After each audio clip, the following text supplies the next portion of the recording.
عزیز اقارب، آج بس 2 لفظ ہی کہیں گے، وہ یہ کہ اگر آپ کو ہمارا انکہا پیغام اچھا لگے تو ہی سنیے، کیونکہ ہم نے جو کچھ بھی اس چینل کے ذریعے آپ تک پہنچانا چاہا وہ صرف اس لیے کہ ہماری دنیا سے جانے کے بعد یہ ہمارے لیے صدقہ جاریہ بنے اور اس کا ثواب آپ سب کو بھی ملے۔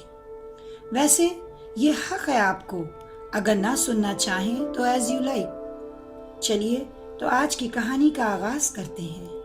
کہانی کا نام ہے وہ کیوں رویا۔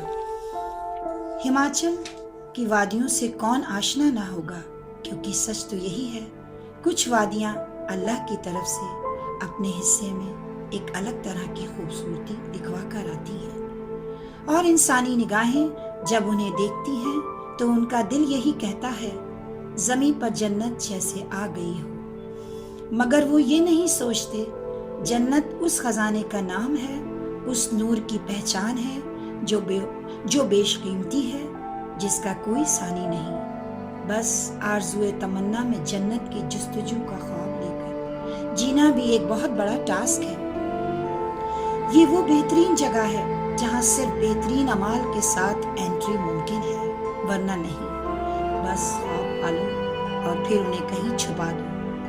آج کہنے کے لیے بہت کچھ ہے، مگر دل یہی کہہ رہا ہے جہاں سے آغاز کیا وہیں چلو زیب النساء۔ بیچ راستے میں ادھوری بات چھوڑنا ٹھیک نہیں، تو چلیں آج آپ بھی ہمارے ساتھ اسی وادی کی جانب جہاں ننھے میاں کا چھوٹا سا آشیانہ ہے۔ کہانی کچھ یوں ہے۔ ایک صبح ننھے میاں فجر کی نماز پڑھ کر لوٹ رہے تھے۔ اچانک راستے میں ان کی نظر اس چھوٹے سے پودے پر گئی جسے چھوئی موئی کہتے ہیں۔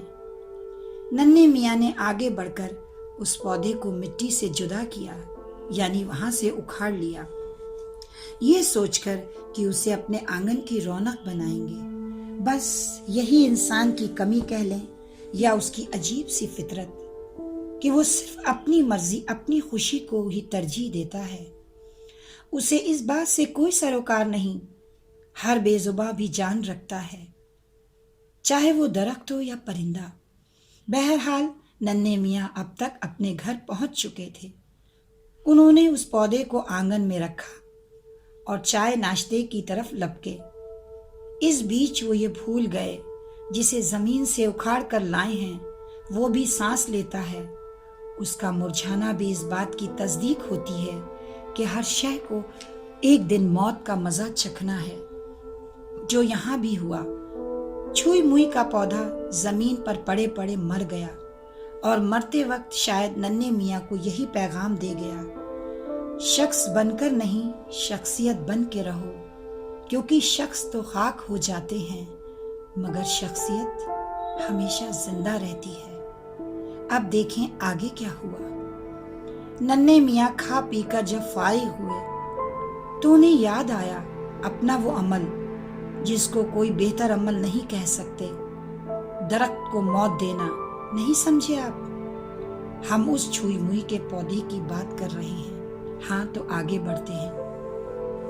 ننھے میاں نے آنگن میں مرجھائے چھوئی موئی کے پودے کو دیکھا اور پھر برا سا منہ بناتے ہوئے اپنی بیوی کو پکارا، عصمت، اس کو باہر کوڑے دان میں پھینک دینا، یہ اب نہیں لگ پائے گا، بیکار ہو گیا۔ یہ کہتے ہوئے ننھے میاں کام پر چل دیے۔ ادھر ننھے میاں اپنی منزل کی جانب بڑھے، ادھر عصمت نے اس چھوئی موئی کے پودے کو باہر پھینک دیا۔ بیچارہ وہ چھوئی موئی کا پودا ایک اچھی زندگی جی رہا تھا، مگر انسان کی فطرت کے آگے ہلاک ہو گیا۔ اب رات ہوئی، ننھے میاں گھر لوٹے اور کھا پی کر گہری نیند میں ڈوب گئے کہ اچانک آدھی رات کے وقت انہیں کسی کے رونے کی آواز سنائی دی۔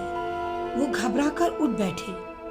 انہوں نے چاروں طرف دیکھا، کمرے میں کوئی نظر نہیں آیا۔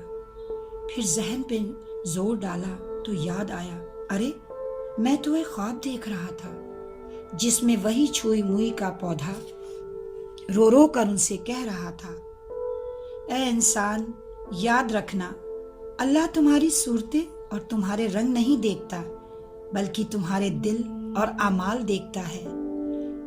میں تو یہ دعا کر چکا تھا جب تو نے مجھے میری زمین سے جدا کیا کہ اے اللہ میں تیری پناہ چاہتا ہوں، اور دیکھ خدا نے مجھے تجھ سے کیسے نجات دے دی کہ تو ہی لایا، مگر میں تیرے آنگن میں نہیں موجود رہا۔ آج بس اتنا ہی کہوں گا، جو کام بھی کر اللہ کی رضا کے لیے کر، جس میں رب راضی وہی بہتری اور فلاح ہے۔ مجھے اکھاڑنا یہ شیطان کا عمل تھا۔ خیر، میں تو اب اپنی اصلی جگہ پہنچ گیا۔ اور پھر اچانک ننھے میاں اپنے خواب کی دنیا سے لوٹے، اس پشیمانی کے ساتھ، اے میرے رب، میں نے صحیح نہیں کیا ننھے پودے کو تکلیف دے کر۔ یہ سوچتے ہوئے ننھے میاں کو اب یاد آ گئی وہ بات حضرت ابو امامہ رضی اللہ بیان کرتے ہیں کہ ایک آدمی نے نبی کریم صلی اللہ علیہ وسلم سے پوچھا کہ ایمان کیا ہے؟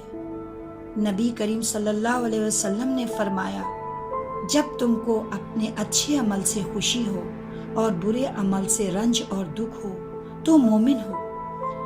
ہاں مجھے تکلیف ہو رہی ہے، یہ کہتے ہوئے ننھے میاں نے اپنے بھیگے چہرے کو پوچھا۔ تو دوستو، آج کی کہانی بس یہی تک تھی، مگر اس سفر میں اور بھی یادیں ہیں جو آپ کو ہماری زبانی سننے کو ملتی رہیں گی۔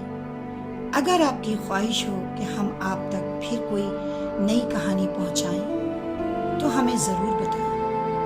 الوداع کے ساتھ دو لفظ کہتے چلیں، ایک ہی جملہ انسان کی تربیت کے لیے کافی ہے کہ اللہ دیکھ رہا ہے۔